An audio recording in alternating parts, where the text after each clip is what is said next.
ఇంకో మాట చెప్పాలంటే బృందావనంలో శ్రీమతి రాధారాణి కృష్ణుడు కలిసి నిలబడ్డప్పుడు కృష్ణుడు మేఘంలా ఉంటాడు, మబ్బుల, ఆయన యొక్క మేని ఛాయ నీల శ్యాముడు కాబట్టి. రాధారాణి ఎలా ఉంటుందో తెలుసా? బంగారు ఛాయ ఆవిడది, గోల్డెన్ ఎల్లో. తడిత్సువర్ణ చంపక ప్రదీప్త గౌర విగ్రహే ముఖ ప్రభా పరాస్త కోటి శారదేందు మండలే. అంటే శ్రీమతి రాధారాణి యొక్క మేని ఛాయ బంగారు చంపక పుష్పంలా ఉంటుంది. అంతేకాకుండా ఆవిడ యొక్క ముఖ ప్రభ పరాస్త కోటి శారదేందు మండలి. ఇందు అంటే చంద్రుడు అండి, శారదేందు అంటే శరద్ ఋతువులో ఉన్నటువంటి చంద్రుడు. అంటే ఎన్నో ఋతువులు ఉంటాయి, కానీ శరద్ ఋతువులో ఉన్నటువంటి చంద్రుడు ఎంతో అందంగా ఉంటాడు. ఆ పౌర్ణమి చంద్రుడు, శరత్ పూర్ణిమ రోజు ఉన్నటువంటి చంద్రుడు అందరికన్నా అందంగా ఉంటాడని మన శాస్త్రాలు చెప్తున్నాయి. అలా శరత్ పూర్ణిమ రోజు ఉదయించినటువంటి కోటి చంద్రుల యొక్క కలయికతో ఎంత తేజస్సు వస్తుందండి. అంత తేజస్సు కూడా శ్రీమతి రాధారాణి యొక్క ముఖ వర్చస్సు ముందు దిగదొడిపోయి. అది రాధారాణి యొక్క అందం.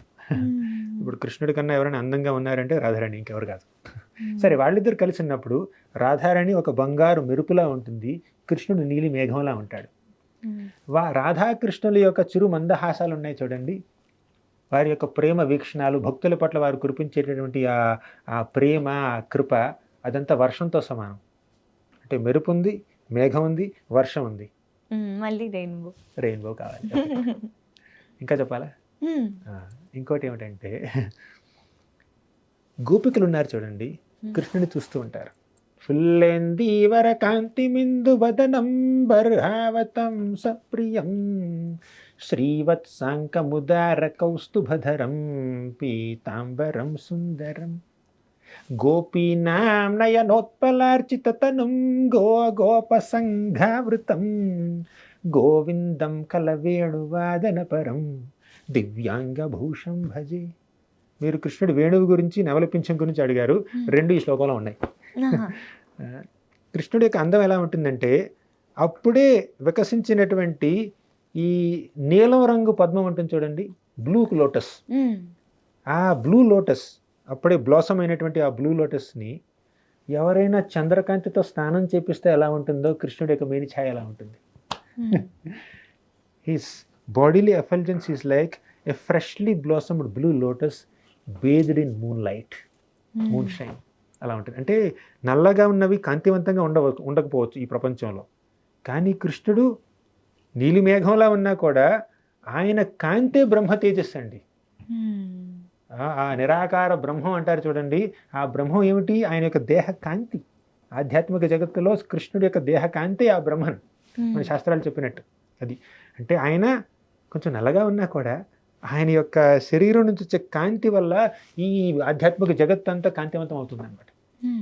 సరే, ఇప్పుడు మెయిన్ విషయానికి వస్తే, ఇప్పుడు ఈ గోపికలందరూ కృష్ణుని అలా చూస్తూ ఉంటారు. ఎప్పుడైతే కృష్ణుడు యశోదామాతని, నందమహారాజు వారి యొక్క భవనాన్ని విడిచిపెట్టి అడవిలోకి ఆవులతోనూ, దూడలతోనూ, స్నేహితులతోనూ అలా బృందారణ్యంలోకి వెళ్తున్నాడు, అప్పుడు ఈ చిన్న చిన్న గోపికలు ఉంటారు చూడండి, గర్ల్స్, రాధారాణి, వీళ్ళందరూ బయటకు వచ్చి చూస్తారు, కృష్ణుని దర్శనం చేసుకుంటారు. ఆ దర్శనం ఎలా ఉంటుందంటే, గోపీనాం నయనోత్పలార్చితతనుం గోపసంఘావృతం. గోపికల యొక్క కళ్ళు, ప్రేమ వీక్షణాలు పువ్వులు లాంటివి అనమాట. ఆ పువ్వులు అంటే వారి యొక్క ప్రేమ వీక్షణాలు పువ్వుల్లా కృష్ణుడి యొక్క శరీరాన్ని పుష్పాభిషేకం చేస్తున్నాయి. అంటే పూల వర్షం కురుస్తుంది అనమాట.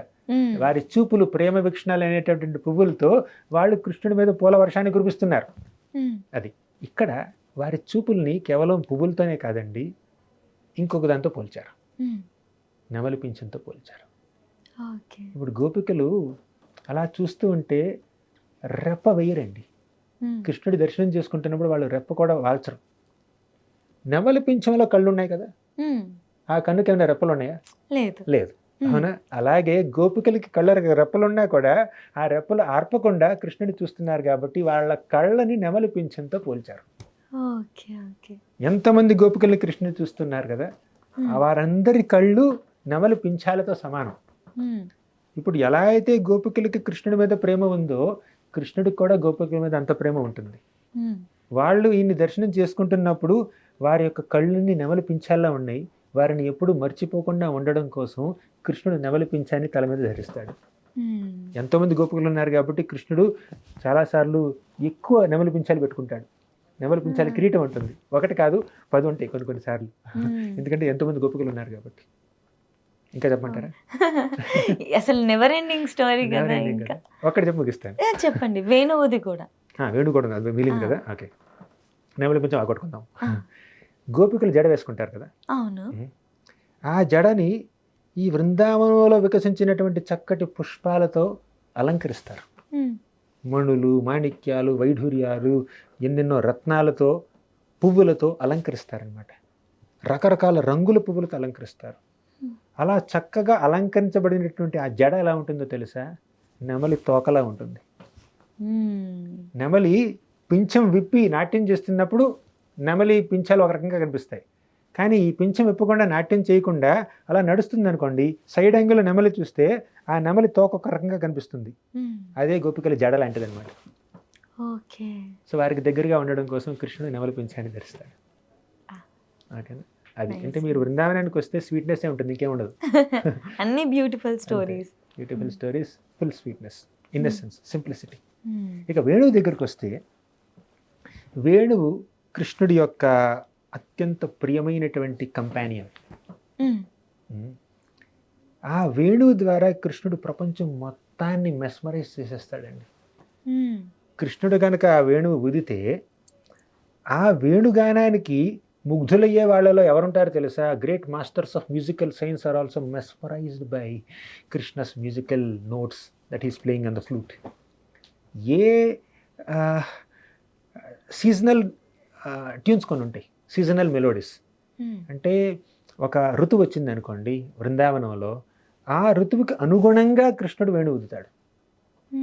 తన వేణుగానాన్ని ఈ బృందావనంలో ఉన్నటువంటి న్యాచురల్ సౌండ్స్ ఉంటాయి చూడండి, దాంతో బ్లెండ్ చేస్తాడు. ఏమిటా న్యాచురల్ సౌండ్స్? వాటర్ ఫాల్స్ ఉంటాయి, బర్డ్స్ చర్పింగ్ ఉంటుంది, పక్షులు అలా కిలకలా రావాలి చేస్తుంటాయి కదా, కోయిలు ఊదుతూ ఉంటుంది. తర్వాత గాలి వీస్తున్నప్పుడు ఆ చెట్లు కొమ్మలు అలా కదులుతూ ఉంటాయి, నదులు ప్రవహిస్తూ ఉంటాయి. ఈ నదీ ప్రవాహంలో ఒక సౌండ్, జలపాతాల్లో ఒక సౌండ్, ఆ పక్షులు కొన్ని చేసే ఒక సౌండ్ అనమాట.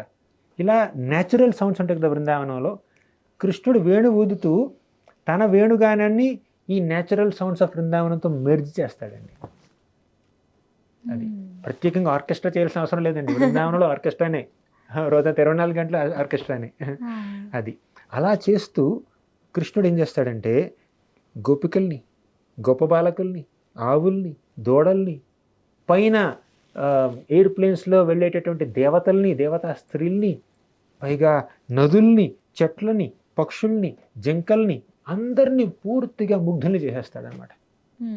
కృష్ణుడు వేణుగానం చేస్తుంటే ఈ ఆవులు తమ యొక్క చెవుల్ని అలా లేపి ఆ చెవుల్ని ఒక కప్స్గా, ఒక వెజల్గా వాడుకుని, ఒక పాత్రగా వాడుకుని కృష్ణుడి యొక్క వేణుగానం అనే ఒక బెవరేజ్ని అలా తాగుతూ ఉంటాయి. దూడలు ఈ తల్లుల యొక్క పాలు తాగుతూ ఉంటాయి కదా, ఈ ఆవుల యొక్క పాలు తాగుతుంటాయి కదా. మీరు ఎప్పుడైనా దూడను చూస్తే ఆవు పాలు తాగేటప్పుడు ఆ దూడ డిస్ట్రాక్ట్ అవ్వదండి. మీరు ఎంత మెడక్ కట్టిన తాడిని లాగినా కూడా దూడ డిస్ట్రాక్ట్ అవ్వదు. పూర్తి కాన్సన్ట్రేషన్తో, పూర్తి ఎంథూసియాజంతో, ఈగర్నెస్తో ఈ ఆవు పాలు తాగుతూ ఉంటుంది దూడ. కానీ కృష్ణుడు వేణుగానం చేస్తే దూడ అటు కృష్ణుడి వైపు చూస్తుంది. అప్పుడు ఆవు దూడ నోట్లోంచి ఆ పాలు కింద కారుతూ ఉంటాయి అనమాట. అంటే కృష్ణుడి యొక్క వేణుగానం అంత ముగ్ధంగా ఉంటుంది అనమాట. మీరు ఎప్పుడైనా ఒక పిచ్చుకని కానీ, ఒక చిలుకని కానీ, ఒక పక్షిని కానీ చూసారా? ఎంత రెస్ట్లెస్గా ఉంటుంది. ఒక్క 2 సెకండ్లోనే తల 10 సార్లు అడ్డు తిప్పుతుంది అనమాట. కానీ కృష్ణుడు వేణుగానం చేస్తే ఆ చెట్టు కొమ్మ మీద కూర్చున్నటువంటి ఆ చిలుక కానీ, ఏ పక్షి అయినా కూడా కళ్ళు మూసుకుని ఒక మునిలాగా పూర్తిగా ఆ వేణుగానంలో లీనమైపోతుంది అనమాట. ఇవన్నీ ఎక్కడ చెప్పారు? శ్రీమద్ భాగవతం 10వ స్కందం 21వ అధ్యాయం వేణుగీతం అనే అధ్యాయంలో చెప్పారండి. ఎంత చక్కటి వర్ణన ఉంటుంది కృష్ణుడు యొక్క వేణుగానం నుంచి. అలా కృష్ణుడు వేణువు ఎందుకు వాయిస్తాడంటే తన భక్తుల్ని ముగ్ధుల్ని చేయడం కోసం వాయిస్తాడు. ఒక చిన్న శ్లోకం, చిన్నది కాదు పెద్ద శ్లోకం. నామాని ప్రణయేన తే సుకృతినాం తన్వంతి తుండోత్సవం ధామాని ప్రథయంతి హంత జలదా శ్యామాని నేత్రాంజనం సామాని శృతి శస్కుళి మురళిక జాతాన్యలంకుర్వతే కామాని వృతచేతసామిహ విభో నాశామి నశోభతే. దీని అర్థం ఏమిటంటే నామాని ప్రణయేనతే సుకృతినాం తన్వంతి తుండోత్సవం. మనం కృష్ణుడి యొక్క నామాలు జపిస్తే, మన నాలుకతో కృష్ణుడి యొక్క నామాలు జపిస్తే, కృష్ణుడి యొక్క నామం మన నాలుక మీద నాట్యం చేస్తూ ఉంటే అప్పుడు అది ఒక ఉత్సవం లాంటిది అనమాట భక్తులకి. మన నాలుకకి నిజమైన ఉత్సవం ఏమిటో తెలుసా? గాసిప్ చెప్పడం కాదు, నలుగురిని తిట్టడం కాదు, వాళ్ళని క్రిటిసైజ్ చేయడం కాదు, కృష్ణుడి యొక్క నామాన్ని మన నాలుక మీద నాట్యం చేసేలా చేయడం. మీకు తెలుసా కృష్ణుడు కాళీయుడి పడగల మీద నాట్యం చేశాడని?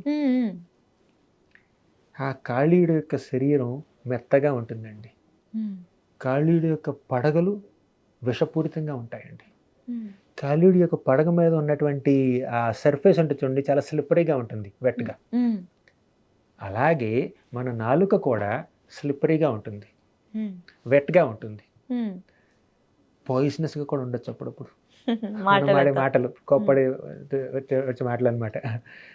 ఎలా అయితే కృష్ణుడు కాళీయుడి పడగల మీద నాట్యం చేసి కాళీయుడి యొక్క హృదయాన్ని పవిత్రం చేశాడు, కాళీయుడిలో ఉన్నటువంటి ఆ విషాన్ని పూర్తిగా అణిచేశాడు, అదేవిధంగా కృష్ణుడి యొక్క నామం మన నాలుక మీద నాట్యం చేసింది అనుకోండి, మనం కూడా పవిత్రం అవుతాం. అది నామం గురించి, నాలుకతో మనం జపించే కృష్ణ నామం గురించి. తరువాత ధామాని ప్రథయంతి హంత జలదా శ్యామాని నేత్రాంజనం. కృష్ణుడి యొక్క ఆ నల్లటి రూపం ఉంది చూడండి, ఆ రూపమే మన కంటికి కాటుక. ఇప్పుడు మన నాలుకకి డెకరేషన్ ఏంటి? కృష్ణుడి నామం. మన కంటికి డెకరేషన్ ఏమిటి? కృష్ణుడి యొక్క రూపం. మన చెవులకి డెకరేషన్ ఏమిటండి? కృష్ణుడి వేణుగానం. అదే లాస్ట్ లైన్ అనమాట, మూడో లైన్. ధామాని ప్రథయంతి హంత జలద శ్యామాని నేత్రాంజనం. నేత్ర అంజనం అది భగవంతుడి యొక్క నల్లటి రూపం. తర్వాత సామాని శృతి శస్కుళి మురళిక జాతాన్యలంకుర్వతే. ఈ చెవులకి, శృతి శస్కులి అంటే చెవులు, ఆ చెవులకి నిజమైన అలంకారం కృష్ణుడి యొక్క వేణుగానం. మనం ఎప్పుడైతే మన నాలుకని కృష్ణ నామంతో అలంకరిస్తామో, ఎప్పుడైతే మన కళ్ళని కృష్ణుడి రూపంతో అలంకరిస్తామో, ఎప్పుడైతే మన చెవుల్ని కృష్ణుడి వేణుగానంతో అలంకరిస్తామో, అప్పుడు కామాని వృత చేతసామిహ విభో నాశామి నశోభతే. మన మనసులో ఉన్నటువంటి కామం నాశనం అయిపోతుంది. ఈ కామం వల్ల, ఈ లస్ట్ వల్ల ఈ ప్రపంచంలో ఎన్ని దురాగతాలు, ఎన్ని దారుణాలు జరుగుతున్నాయి. అది ఆపాలి అంటే ఊరికే ప్రోటోకాల్స్, పాలసీస్ సరిపోదు, చేయాల్సిందే, ఖచ్చితంగా చేయాల్సిందే. కానీ ముఖ్యంగా మనం భగవంతుడి పట్ల ప్రేమని పెంపొందించుకోవాలి. ఎప్పుడైతే మీరు భగవంతుడిని ప్రేమిస్తారో ఎదుటి వ్యక్తిని భగవంతుడి బిడ్డగా గుర్తిస్తారు. ఎప్పుడైతే ఎదుటి వ్యక్తిని భగవంతుడి బిడ్డగా గుర్తిస్తారో ఆ బిడ్డకి ఏ రకమైనటువంటి హాని చేయకూడదని మీ మనసులో అనిపిస్తుంది. అప్పుడు ఆ కామం కానీ, క్రోధం కానీ, లోభం కానీ, మోహం కానీ, మదం కానీ, మాత్సర్యం కానీ పూర్తిగా తొలగిపోయి మనసు పవిత్రమవుతుంది. దానికి ఏం చేయాలి? మనం మన చెవుల్ని కృష్ణుడి వేణుగానంతో, కృష్ణుడి యొక్క కథలతో, కృష్ణుడి యొక్క లీలలతో అలంకరించుకోవాలి. మన యొక్క కళ్ళని కృష్ణుడి యొక్క దివ్యమంగళ విగ్రహంతో, రూపంతో అలంకరించుకోవాలి, అంటే ప్రతిరోజు దర్శనం చేసుకోవాలి. మన నాలుకని కృష్ణుడి యొక్క నామంతో అలంకరించుకోవాలి, అంటే ప్రతినిత్యం జపం చేయాలి. నేను వీలైతే హరే కృష్ణ మహామంత్రం. హరే కృష్ణ. హరే కృష్ణ ప్రభుజీ, అసలు చాలా చక్కగా వివరించారు. అందమైన ఉదాహరణలు కృష్ణుడిని మీరు వర్ణించిన విధానం, అది ఊహించుకుంటుంటేనే అసలు మొహంలో చిరునవ్వు అనేది ఆగట్లేదు, అంత చాలా అందంగా వివరించారు. ఇంకెన్నో ప్రశ్నలు ఉన్నాయి, మిమ్మల్ని మళ్ళీ కలిసినప్పుడు మా సందేహాలన్నింటినీ కూడా నివృత్తి చేసుకునే ప్రయత్నం చేస్తాను. అండ్ ముందుగా మా స్టూడియోకి వచ్చి మీ విలువైన సమయాన్ని కేటాయించి సందేహాలని నివృత్తి చేసినందుకు మనస్ఫూర్తి ధన్యవాదాలు. హరే కృష్ణ. మీరు కూడా మంచి క్వశ్చన్స్ అడిగారు, శ్రద్ధగా వింటున్నారు, విని మీకు అర్థమైంది మళ్ళీ మీరు సమరైజ్ చేసి ఒక రిఫ్లెక్షన్ లా చెప్తున్నారు. అది కూడా చాలా అభినందనీయం. Thank you so much. Hare Krishna.